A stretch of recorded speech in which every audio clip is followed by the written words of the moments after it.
We have a real treat for you this week. In the day-to-day of corporate sustainability, it can be easy to lose sight of the larger picture at a planetary level. Our guest today is someone who has spent his career working in corporate systems change before moving his attention to the biggest system of them all, Earth. Ahead of you awaits a wide-ranging discussion covering Earth systems science, Buckminster Fuller, and the industrial-scale transformations currently occurring all around the world. Enjoy!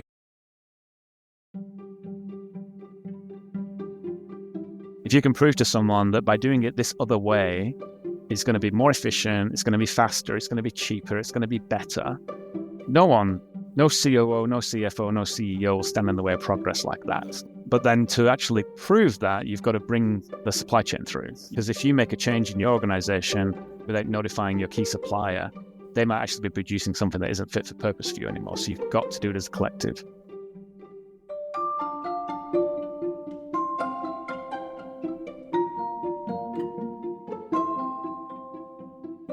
Welcome to The Green Fix, the climate and sustainability podcast for Australian corporations and their ESG practitioners. We explore the top challenges and opportunities in the industry and how it impacts your business and your work so that you can keep your sanity. We are your hosts. I'm Loreto Gutierrez. And I'm your host, Dan Leverington. And today we're joined by Mark Rowland, Chief Collaboration Officer at ROCeteer, and someone we have both worked closely with over the past 2 years for Climate Action Week Sydney. Many of you would know Mark as one of the founders of Greenhouse Climate Tech Hub and Climate Action Week Sydney. But what you may not know is that he's also a chartered accountant with multiple Masters of Science degrees in climate change and global development, applied positive psychology, and innovation and entrepreneurship. He also studied system dynamics at MIT and explored the impacts of climate change on business at Cambridge University.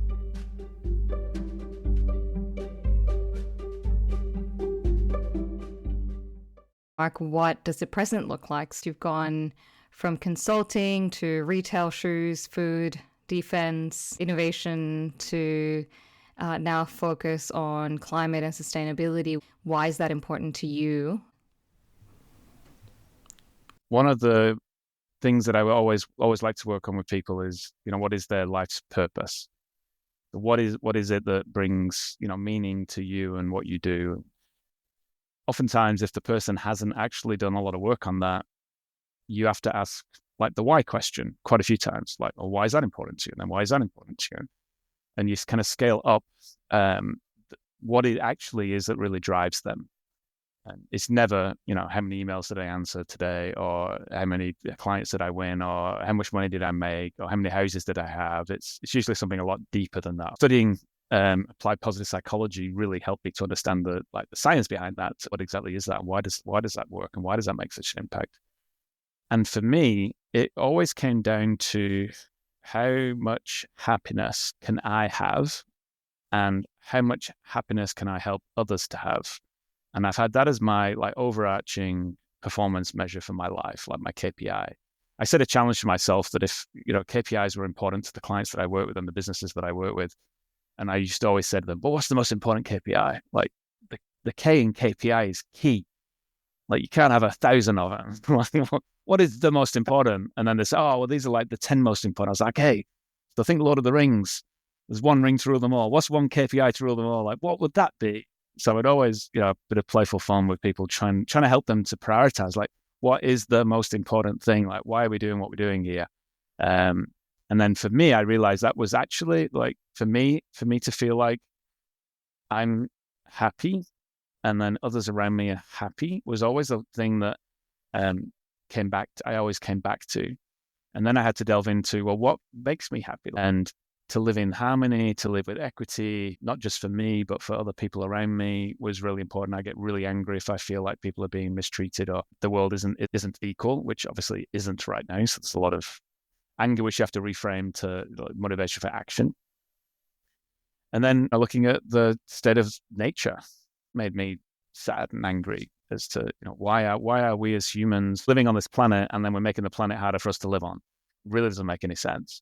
Once you realize we're actually in a closed system. If you believe we're not in a closed system, then I guess you can just plunder whatever you want and have as much waste as you want, and everything's fine because maybe somebody else's problem. But when you realize it's your problem, that doesn't make me happy. And if helping me be happy is trying to help the sustainability of planet Earth, or trying to help people be the best versions of themselves that they can be, so that they can unleash whatever it is on the world that they need to help the world and help humanity and help nature, what might that be? And that just gives me a lot of really deep satisfaction that I'm doing the best that I can do.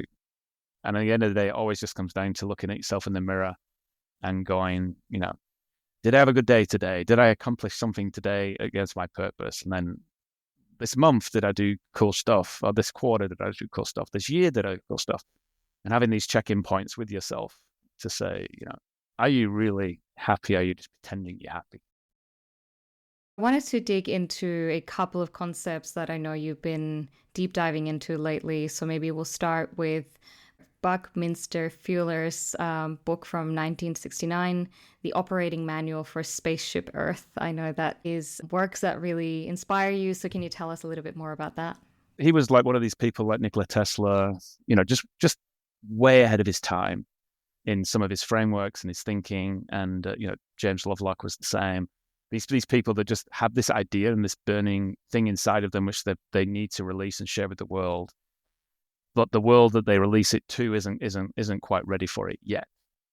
One of the books that he wrote in 1969 was Operating Manual for Spaceship Earth. And when I read that, I mean, Bucky's work is deep, and he uses words that you don't ordinarily hear people say. So it's like you have to really get into it and read it. And I think I've read that book at least once all the way through, and then gone back and read certain sections of it. He really just changed my philosophy around Earth. So what I took away from the book was, imagine if Earth is a spaceship and it's hurtling through space very fast, which we are. We are spinning really fast, and we're moving around the sun really, really fast.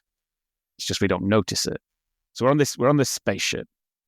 And the analogy I give some people is, imagine if we were the last of humanity, and there's a billion of us on this ginormous spaceship, and all we have are the resources that we have on the spaceship. There's nothing that can come in that's useful from outside, and we're trying to keep humanity alive as long as possible. Our goal is keep humanity alive and flourishing on our spaceship as long as possible, until we hopefully find another planet that we might be able to live on. Would we all be driving around in our own personal cars? Would we all be grabbing a coffee cup and drinking out of it once and then throwing it out the airlock? There's certain things that you would do very, very different if you truly believe that we are all living on a spaceship with very limited resources, and it's a closed system. We'd think more about sustainability. We think more about materials. We think more about, do we really need to buy another jumper? Like, come on, you've got 2 jumpers that are pretty good. Like, there's no holes in it. Why do you need another one? Like, do you really need 25 shoes in your closet? If we were living on a spaceship with very limited resources, we wouldn't. And it got me thinking, wow, why aren't humans operating in this way? We've got this fixation on more and more and more, and consumerism and waste, and we're just not really thinking about it. What is it that you have to have as a change to reset the human psyche to realize, hang on, this can't last forever. We're living on a planet with finite resources, but we're pretending that we have unlimited resources because we're not even recycling the things that we make. We're throwing away in a landfill. So Bucky Fuller, there's so many things about his work that is amazing. I really liked with Spaceship Earth the idea of the 2 epochs, the great pirates and then the post-great pirates, or the cowboys versus the spacemen, which is the cowboys are the idea that, we have limitless resources, so let's make hay. And then that came to a crunch with the global wars.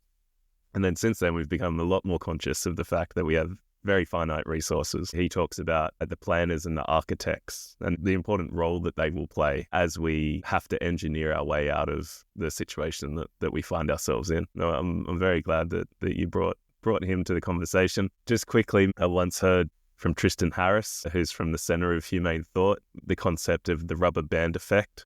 The idea with the rubber band effect is that the most comfortable place for your brain to exist is with existing knowledge. And as you learn new things and your brain expands, it automatically tries to go back to what it knew before it heard new things. And often you have to go back to the same stimulus time and time again, like you have with Spaceship Earth. And to add on to that is, I've always had this idea that we have a comfort zone, we have a learning zone, and then we have a bleeding zone. That for me, when you're in your comfort zone, you're doing things you've done before, you're doing things you know how to do, you're doing things with people that you know and trust, and it's comfortable.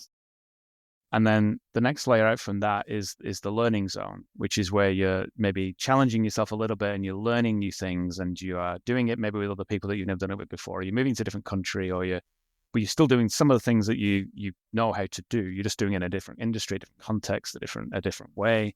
Or you've read a book and now you're trying to apply that knowledge to your work. But you can always kind of come back to your comfort zone if it doesn't work out. But the learning zone is where you really grow. And the cool thing I found in my life, at least, is if you stay in that learning zone long enough, which I think is your point on the rubber band. If you stay in the learning zone long enough, your comfort zone increases. So what you're comfortable to do then increases. And then the outer layer, being the bleeding zone, is the place that you really don't want to stay in for too long, because that's when you can really take on too much risk, or be in massive overwhelm, or be incredibly anxious, and your mental health is now at risk, your relationships with others is at risk, and it's a place that you can sometimes jump into and figure it out as you go, and then it becomes an amazing learning zone opportunity. But also it can also be a very dark place where you go too far and you're in overwhelm, and then you really need to step back and go back into your comfort zone and have people around you. But yeah, I've always tried to dabble. I'm never satisfied with the comfort zone. Tell that most entrepreneurs aren't. But I've been to the dark side and come back from it. And, I guess once you've had that experience, but you realize you don't have to stay in the dark zone for too long. One of my favorite Winston Churchill quotes is, if you're going through hell, keep going. Worst thing you can do is stay there. In a time when pronouns are receiving a lot of attention, you have made your pronouns on LinkedIn I, we, Gaia. Yes, the pronouns I chose after reading Isaac Asimov's Foundation series. Like all good novelists, he wrote 3 amazing books, and then wrote 3 prequels and pre-sequels. So there's a 9-book series, but it's like Star Wars. There's the original 3, and then there's the pre, and then there's the post. And what I loved about what he wrote was he literally wrote a book in terms of the time scale it was from Earth, a few hundred years into the future was the starting point. And then he went all the way into the future to the very final evolution of the human species, and explained through stories what we learned along the way, the disasters we had along the way, the problems that we had with AI along the way. So it goes through millennia. And I just love that expansive thinking. And in one of his books, they've created this amazing spaceship that allows him to literally in a zip go anywhere in the galaxy. And he manages to find the planet where the human species has evolved to apparently, its bestest state. And they're getting ready to think about how they could actually scale that across all of humanity. So there's this one human who gets to decide whether or not the human species gets to adopt this new way of thinking and operating that he found on this planet. And the planet's called Gaia. And when he went to the planet, he met with a human there, a lady. She was called Bliss. And he started having a conversation with her. And he realized that she was connected with every other human on the planet. And not only every other human on the planet, but all the flora and fauna on the planet as well. They could all talk to each other. And this was this evolved state that the human species has actually got to, where they could all telepathically speak with each other in an instant. They could share their feelings with each other. They were totally transparent. They did everything for the common good, very altruistic, but they could also talk to the plants, also talk to the animals. And this guy was really confused when he met her. He said to her, "So what the hell are your pronouns? What are you?" And she said, "I don't know. Let me think about it." And then she thought about it. And then she came back with, she said, "I am still an individual. I still make my own choices and decisions. But also I realize I am part of the collective of humanity. And I can talk to all the other humans on the planet and converse with them and share stories and make common decisions." Then the final one is Gaia, because I also make decisions thinking about all species on the planet and how my decisions are going to impact other people on the planet, other animals on the planet, the plants on the planet. So her pronouns were I, we, Gaia. And I just thought that was just so epic. So, so I've used that as on LinkedIn for the last 4 years. To me, it's this perspective of if we as humans actually thought of ourselves as part of a collective of the human species, and then thought of ourselves as we're actually on a planet which is completely interrelated. And you can't say the plankton in the Pacific Ocean are any less important to us thriving as a species than other decisions that we make. And if you really get to that point where you fully appreciate that, then you make very different decisions. You think twice about having a single-use plastic bottle, because not just do you think, oh, I shouldn't do this because people might judge me. I don't want to do this because I don't want to affect the phytoplankton in the ocean. And if I have this plastic bottle, that could affect that. So it's helping you make the best decisions and with the right information and thinking about it properly. So that's why I love, Are We Gaia? Long way of answering the question. And then the connection is James Lovelock, who's sadly passed away a couple of years ago, was an incredible human, similar to Bucky Fuller, just way ahead of his time, and did a lot of work around the Gaia theory, Gaia hypothesis. Then decades later, it actually turned into the Gaia theory. And he used the term Gaia. And so I was like, wow, cool. My favorite sci-fi writer says the planet that we end up on as the end of our species evolution is Gaia, and James Lovelock is using Gaia. So there's a common thread there. And then there's a lot of similarities between the philosophies that James Lovelock had, although he was more of a scientist, and then Asimov was more of an author. Lots of similarities between them and what they thought about AI and what they thought about the evolution of the human species and the sustainability. Because when there's that human that found bliss that went to Gaia, he went to Earth, and Earth was this horrific place. The only reason it was any value to anybody was they were still mining things from our planet, but nothing could grow on our planet. The humans that lived on our planet had to live in a very special place, a very horrible place, very different to the Earth at the start of the books, which was still pretty cool, even though we did have these ginormous domes across the cities because it was too hard to manage the climate for the planet. So we just managed the climate within a city and built these like domes over the cities. So one of my thinking there were, if I was linking Asimov and Lovelock together, was imagine if this person from the future who had that conversation with Bliss on planet Gaia came back to Earth and met James Lovelock, and the two of them were conversing, and he was basically explaining to James, okay, this is where we end up if we don't fix this problem right now. And then they had a really cool conversation. It helped Lovelock's scientific thoughts and theories. We've been told about climate change for decades now, often with the somewhat comforting thought that it's a future problem that we'll have time to generate solutions for before it gets too bad. Obviously, the too bad being in inverted commas. Now that we've reached this critical tipping point of it being our reality, what are the theories that Lovelock had? The cool story about James Lovelock was he was hired by NASA in the 60s to find life on other planets in the universe, or to find other potentially inhabitable planets for humans in the universe. He realized that he had the opportunity to either sit on Earth and look out at the galaxy and try and find life on other planets in the galaxy, or alternatively, which is what he did, imagine that he was on the other side of the galaxy looking at Earth or looking at our solar system and looking at Mars and Venus and Earth as three potential planets and trying to figure out, which of those could hold life. And is there any point in investigating further any of these planets? From that perspective, which is quite cool because he wasn't asked to do that. He was asked to go and find out how we can actually find life on other planets in the galaxy.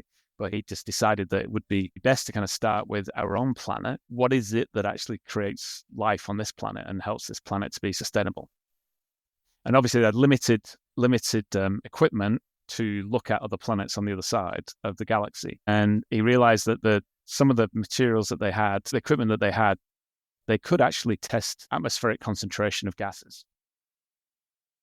So you can have a look at another planet a long way away and actually make a pretty good stab at what's the atmospheric concentration, what gases are present there, and in what quantities, and is it changing? And then by looking at Earth, he realized that Earth was very different to Venus and to Mars.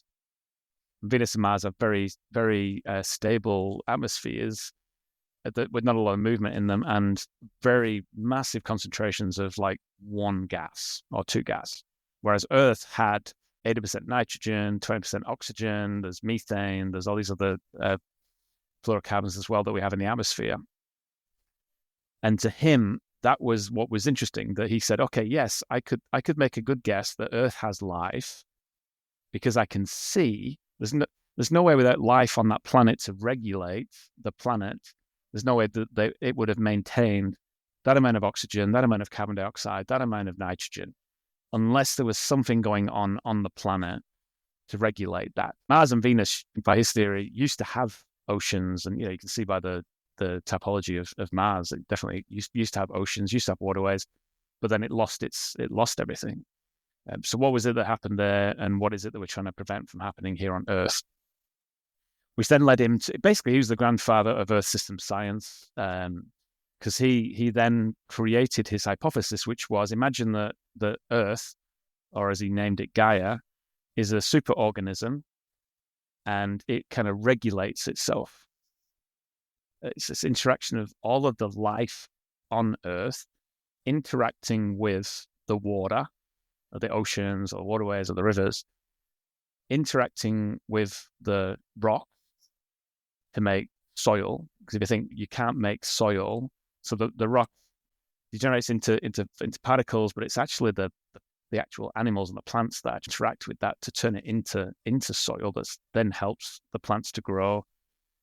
So he realized it was all part of this ginormous system that was interacting with each other, not consciously.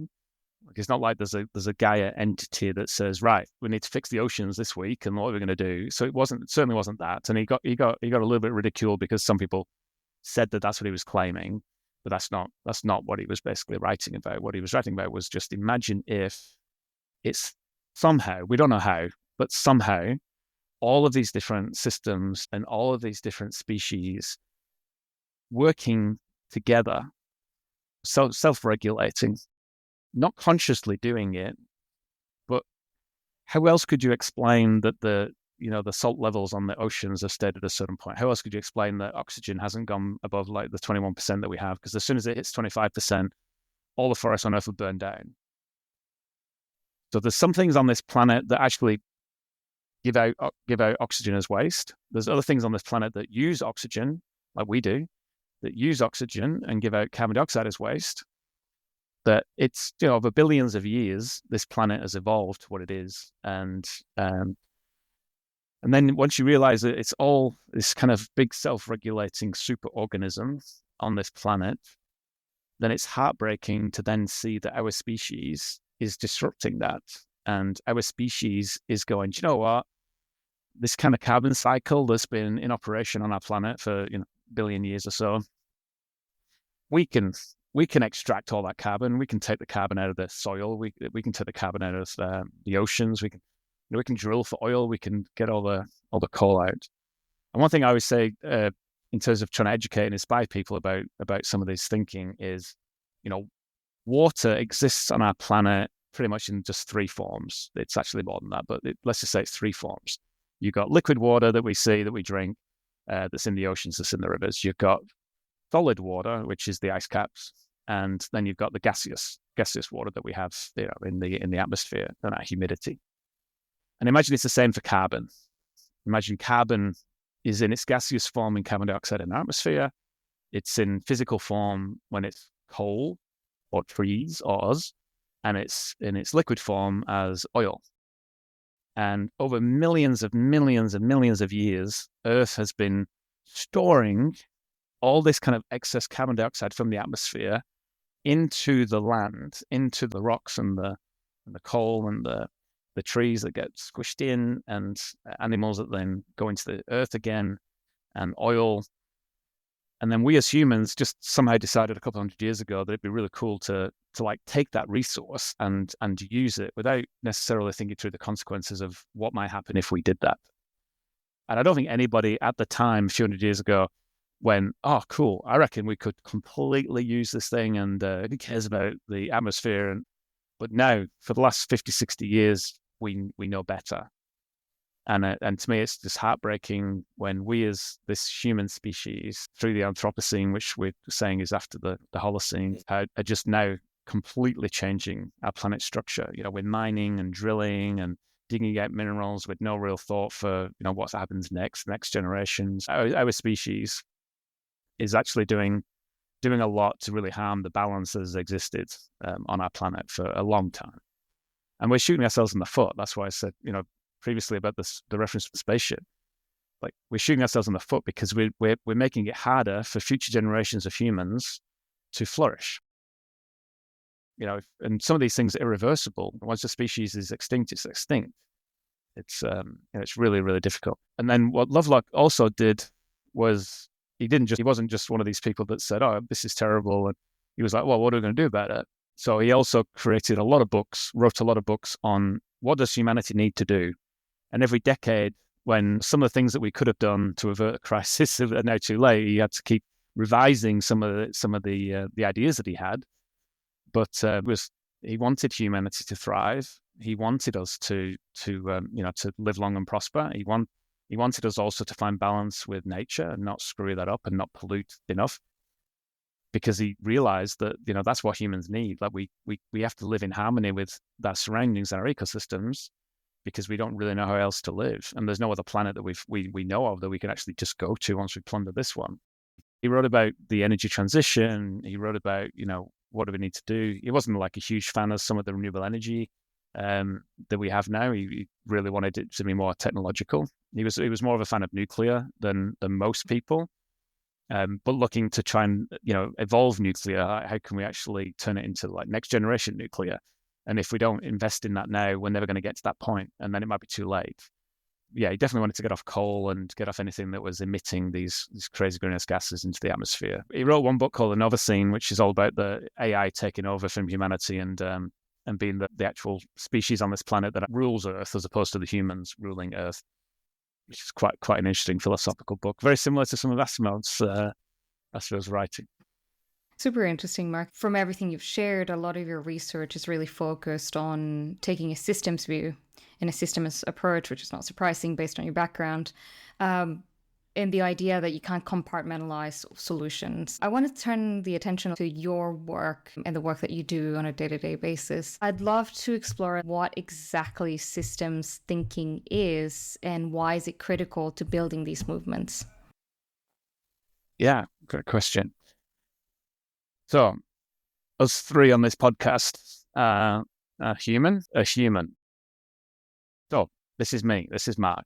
This is my body. Inside my structure of my skin, I have heart, I have lungs, I have a liver, I have a kidney.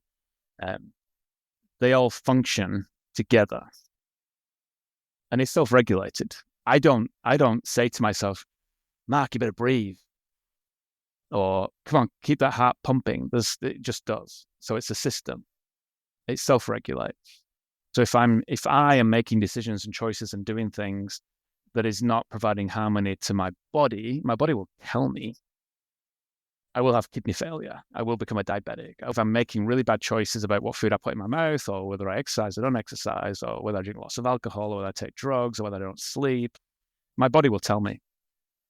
And the cool thing about Mark, my body, and you, Dan, and you, Loreto, if I take out one of those organs, the whole will collapse.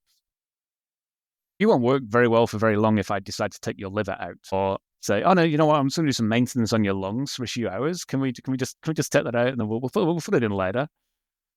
That's to me what a system is. It's not a collection of components that in isolation you can study. It's the system as a whole. You can't just chop a caterpillar in half, as Buckminster Fuller used to say, and expect to have two caterpillars. You just got one dead one. It's the magic of how everything interacts and interrelates. And then, as we know, we think of ourselves as humans. We're actually more true to say we're a massive collection of bacteria, because our biome is actually what's probably weighs the most in terms of our bodies and interacts with us. So not only do I have to think about Mark as a human, I have to think about all the other entities that exist and live within Mark, and all the bacteria. So if I take that same systems thinking that Mark as a human only exists because the interaction of all these different things within Mark, and if I take any of them out, it's gonna impact Mark. And some things I might take out might impact me immediately. And some things I take out might impact me over decades. But I won't be as thriving as a human without one of my kidneys, or, cutting my digestive system in half and putting a stent in and trying to tying it up. I just won't be flourishing as much as I could. Take that to Earth. Now let's think of Earth as a superorganism. We have the oceans, we have the forests, we have the land, we have the soils, we have all the bugs and the insects that do stuff that we don't all know what they do. We have the humans, we have animals, and they all interact. One of the coolest stories in recent times is, what happened in Yosemite when they brought back the alpha predator, when they put the wolf back in, and the rivers changed. That's nuts. To me, if there's anything that proves, from a systems perspective, that we as humans making really dumb decisions because we think we know best. Let's make this better for humans. Wolves can sometimes attack humans in the national park. Surely it'd be better if there were no wolves. What's the worst thing that could happen? Let's just get rid of the wolves.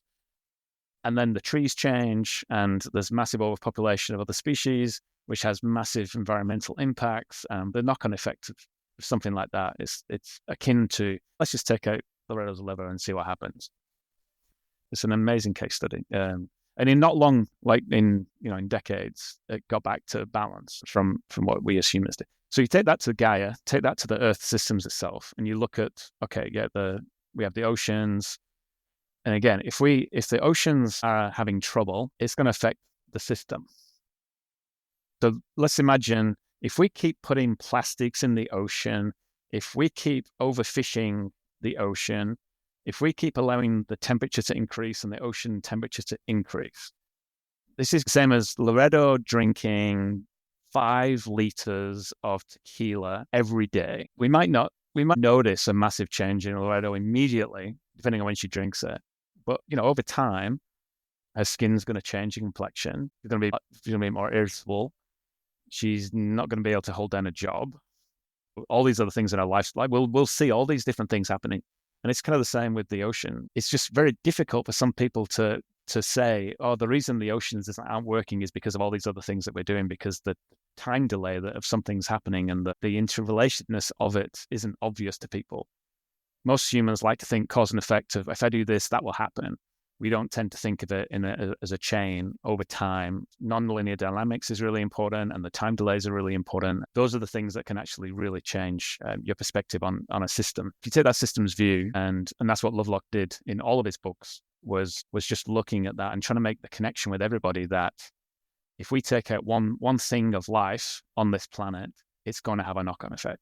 If we plunder this resource, it's going to have a knock-on effect.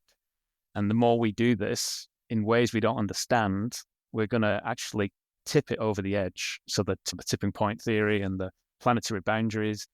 One of Lovelock's books, which I loved, was he was imagining that, if I was actually a geophysiologist looking at Earth and coming with my stethoscope and my thermometer and coming to the planet Earth and going, okay, you need to change. There's some things that are not going well. You've put on a bit of weight, or your skin's not great. Your temperature keeps going up. You're not managing yourself very, very well. What are the things that we would need to do to fix that? So the planetary boundaries for me, almost some of the things that the physician will be looking at to see how we're doing. What's the pollution levels of carbon dioxide in the atmosphere? What's the average temperature of Earth? How's biodiversity doing? And it's fascinating because it's not all doom and gloom, in the sense that, based on the Montreal Protocol, we have reversed the expanding hole in the ozone layer by reducing our use of aerosols, for example, and refrigerants. So we know that we're able to reverse what has happened from a planetary boundaries perspective. The problem that we face is that of the 9, there's 6 that are kind of in the red zone at the moment. And some of them cannot be reversed. Can't bring back a species that's now extinct. Some of them are irreversible. Some of them will just be very difficult to reverse because we don't really know how to. But you're right. We haven't we're still alive. We're still here. There's the interaction of our species on the planet. If we look at it and we go, wow, 100 years ago there were 2 billion of us, and now there's 8. And again, if we were a doctor looking at our species, giving us a health check, what's that? You have a really big yeast infection. When I looked at you 100 years ago, it was this, and now it's this. You you need to get a hold of it. So when you realize that one species on this planet has just dominated it without a predator, and we've just evolved, and we have technology, and we can do stuff like we can fly across the planet. There's just so much we can do that and no other species on this planet can do. And everyone's beholden to us, really, and we're just not making the right choices right now. So we are a bit of I love the Matrix, and we're definitely a virus on the planet. But it's definitely not doom and gloom, like you said. We're teetering on the edge of a precipice, but we haven't gone on the other side just yet. But it is going to require change on the magnitude that we've never really experienced before, and change at every level of the system, from changing like me as an individual, my behaviors. What am I doing? What am I eating? How am I traveling around? Do I cool my house? How do I light my house? Do I use a gas stove? Do I have an induction? Where do I get my electricity from? Individual decisions that I need to make as a human. And then it's all these decisions that industry need to make. And some of these industries are multinationals, and they're operating all over the world. And then it's at the country level. It's the choices that our nation's leaders need to make, and they need to collaborate with each other and work together. And the clock is ticking. In terms of what's going on our world right now, we're going back to, having wars. We're going back to not liking each other and being isolationist. There's just certain things happening on the planet that are going in the opposite direction to probably the direction that we actually need to go into. In terms of tying all of that together, can you talk us through the work that you're doing at the moment and how you're pulling Lovelock's work together with your systems change focus as well? There's two things that's keeping me busy at the moment. So one is I'm a voracious reader, and so constantly reading and listening to podcasts and helping to change my worldview. So I love James Lovelock, love Asimov, as you can probably tell. And one of the things I said to myself was, imagine if James Lovelock came back to life and was judging me in the impact that I could make. Like, what would that be like? Or imagine if you could somehow be a reincarnate of James Lovelock, and he was in your 50-year-old body instead of his 103-year-old body when he died. What would he want you to do if he had another 50 years on the planet to do cool stuff? What would he want you to do? And then another thing I've been thinking about is if the guy from the future in Asimov's novel, if Gaia came back to Earth and I met with him, and I believed that he was actually from the future, and he was guiding me and saying, these are the things that you guys need to do. It's not too late to save this planet. The clock is ticking. So I had this idea of using Gaia and using some level of urgency and this burning platform, and what do we all need to do? So I put those two together and created the Gaia Imperative, which will exist as a collective, and it will be trying to bring as many people together as possible to have a similar way of thinking to this, and seeing what we can do to actually amplify the voice and the storytelling and the impact. So I see it as a vehicle of bringing different ways of thinking together to see what we can actually do urgently to try and drive this sort of change that we see. And it's change that is at so many different layers of our society. Part of it is getting off GDP as a measure of prosperity. GDP was never supposed to be that measure. We just turned it into that, but it was never supposed to be that measure. And the fact that if you think it through from a systems perspective, if I lived in a country and we had massive bushfires because of the inaction of our leaders to stop bushfires, and then I had to spend so much money through insurance companies rebuilding all the houses because of all the bushfires, and it's been an absolute disaster, and I had to borrow all this money to do it, my GDP would go up.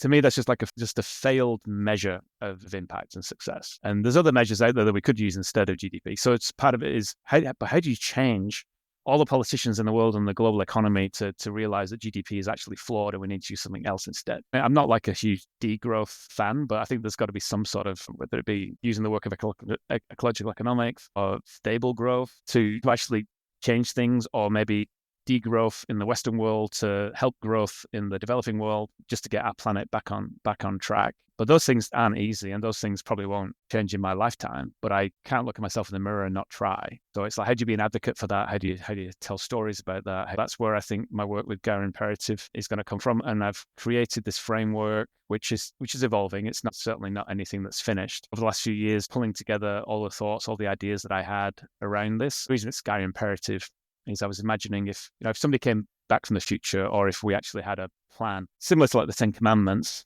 but certainly not religious. Like what would the imperatives be if someone said to us, okay, these are the 7 things you have to do. Do these 7 things now and you've got a chance. Don't do these things and you're in trouble, deep trouble. But it won't be you that's necessarily in trouble. You'll feel pain in your lifetime, but it will be your children and your grandchildren and your great-grandchildren. And I don't know how many humans there will be in 100 years, 200 years, if you don't follow these imperatives. Like these are the things that you absolutely really, really need to do. And, when I realized that, it came back to, from a systems perspective, all these things are kind of interrelated. One of the things is just changing in the West, thinking around consumerism. You really need to keep, more and more and more and more and more stuff. Could we share resources? I'll give you a really silly example. I live in this house, and me and my next door neighbor to my right and my next door neighbor to my left and the guy across the street all have hedges in our front lawns, and we all went out and bought hedge trimmers. Why? Like, why did we just say to ourselves, you know what, we've all got hedges. Why don't we just, I'll buy the hedge trimmer, you buy the lawnmower, you buy the whippersnipper. The likelihood that we're all going to want to use them all at the same time is next to nil. Let's just share resources with each other. That's what we do on the Spaceship. Like, why aren't we doing that now? But to get that change through and to get people to actually make those different decisions. So it starts off as very basic and myopic as that, going all the way through to how do we actually get off using fossil fuels as energy? How do we get industry to change? How do we make steel without using coal? How do we actually decarbonize the energy system, change transport, alternate fuels? Some of those ones are really big and they're going to be very impactful. We need governments to come together, to actually work together collaboratively. We need to fund a lot of stuff, but it's probably more important to fund the future than it is to fund the pain today. But that really just depends on the time scale that you think through. The fact that Australia has 3-year election cycles, I think, is just ridiculous.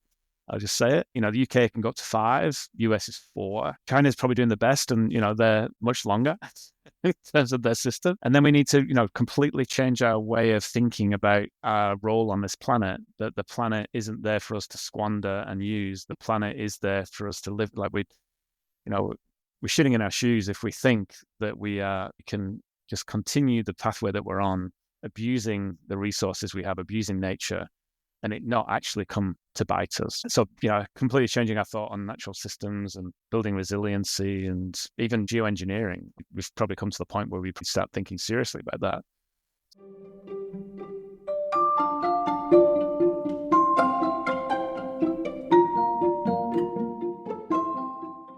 I know one thing that you use as a common thread from everything you do, from research to the work that you do, through the way you interact with other people, is your focus on collaboration. How do I share with my neighbor? What we've seen in the last couple of years is that that's really what we need to move industry forward. A really good example of challenges that we face in industry is how we are going to tackle both the measurement but also the reduction of Scope 3 emissions, which are those indirect emissions in the company's value chain. And the reason that's challenging is because it involves, suppliers, it involves your partners, your customers, it involves all types of activities that are completely outside of the company's control.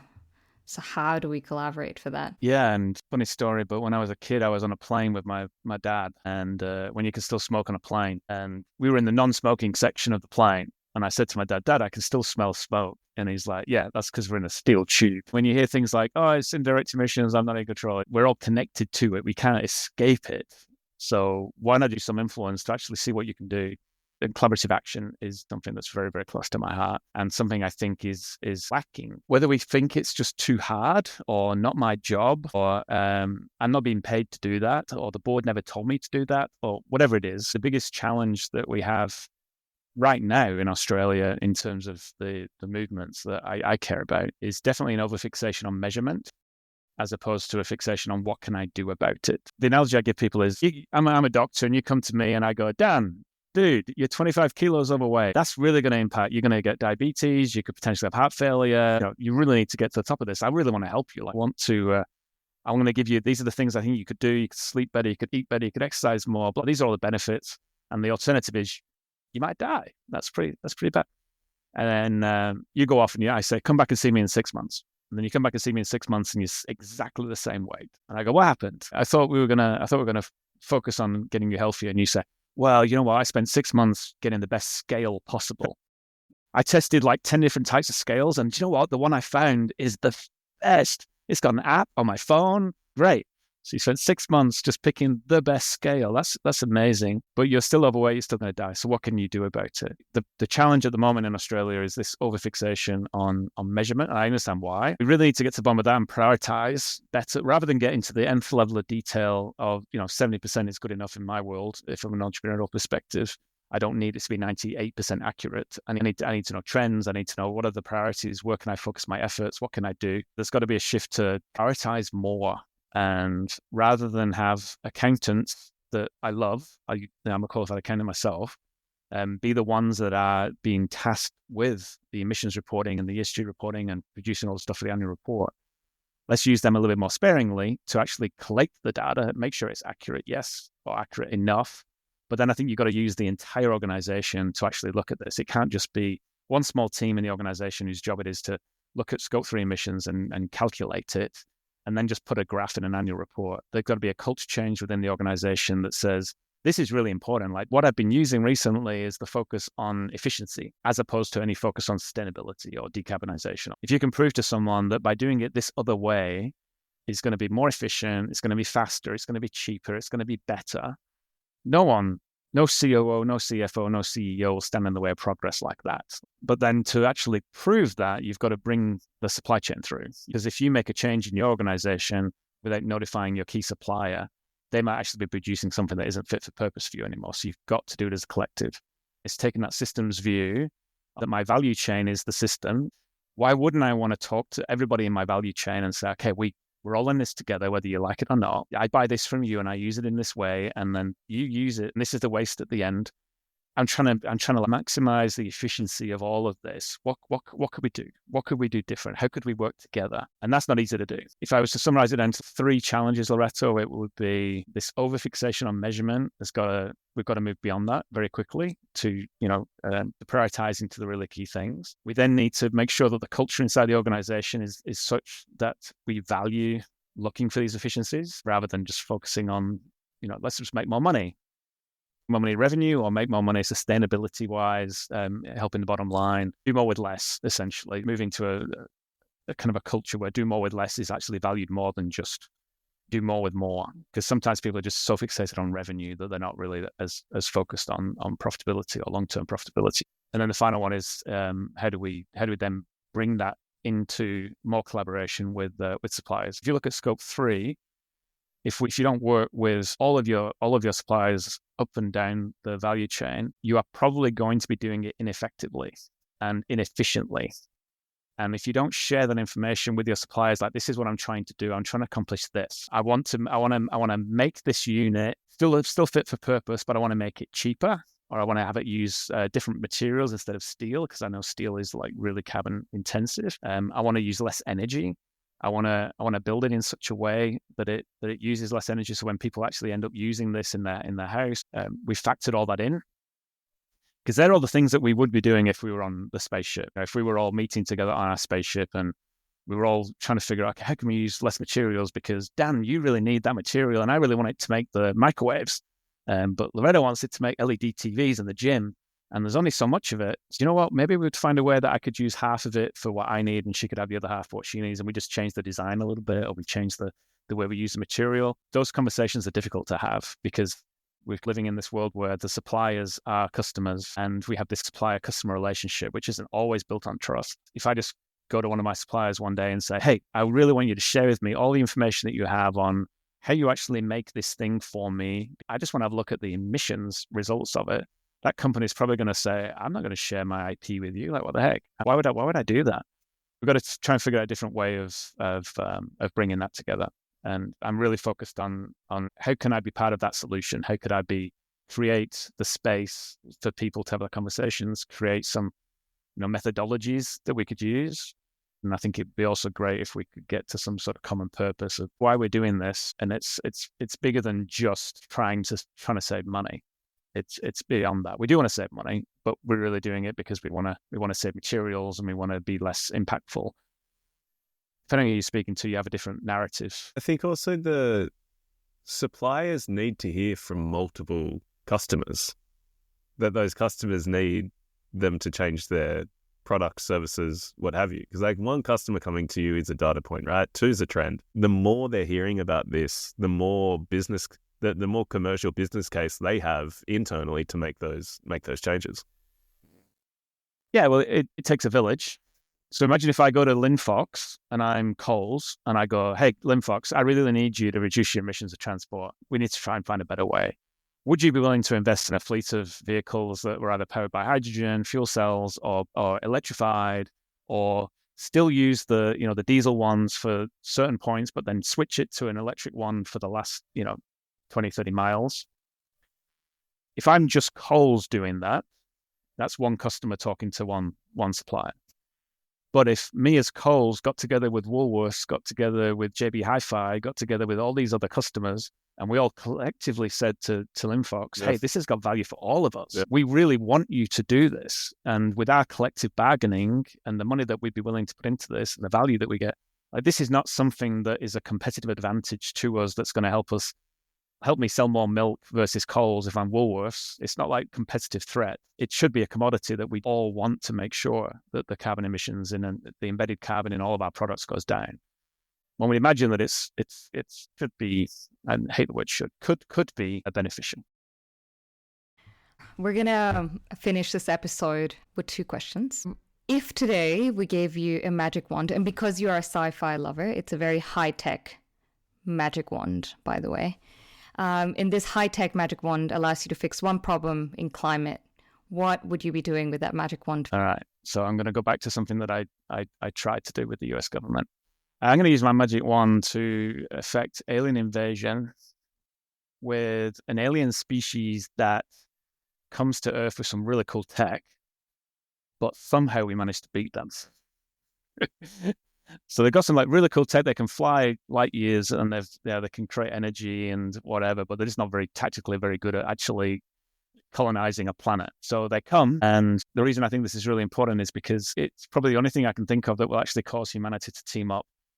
So Team Human comes together, Russia comes together with China, comes together with the US, comes together with NATO, and we all work together. And then all of the species on the planet realizes, wow, we're not alone. So we do have to like think through things a little bit differently. And then because we defeat them, we get to keep their tech. And part of that tech is this new energy source that doesn't have any carbon emissions. And so there's my magic wand. Unreal. Alien invasion for the win. What's final question? What is a piece of positive climate news that you've heard recently? I'm very excited about China and what is happening in China and the investments that China's making and the innovation that's happening there and the solutions there. And it is just mind-blowing what that country is accomplishing right now. And so I'm shifting my attention to looking at China. How do we partner with China? How do we take tech from China and utilize it here in Australia or in the Western world? Some of the stats that are just coming out of China down are absolutely mind-blowing. Number 1 in nuclear, number 1 in solar, number 1 in wind turbines, number 1 in EVs. The list just goes on and on and on. Resilient cities, sponge cities. Just there's a lot of waste as well. Like they built cities that no one lives in. It's not all amazing, but if looking for good news, there's so much going on. Absolutely. Well, Mark, as we knew it would be, it's been an absolute pleasure. Thank you very much for joining us today. Very welcome. As we come to the end of this tour around Spaceship Earth, may we never have an intergalactic war, but if we do, let's hope it breaks the way Mark's described. This was Green Fix with your hosts, Loreto Gutierrez and Dan Leverington. You can get your Green Fix every 2 weeks on Apple Podcasts, Spotify, or Pocket Casts. We have been blown away by the support that you have shown us, so please subscribe, give us a rating, leave a comment, or drop us a note at info@greenfixpodcast.com if you have found today's conversation thought-provoking, so that we can share these conversations with more of your peers.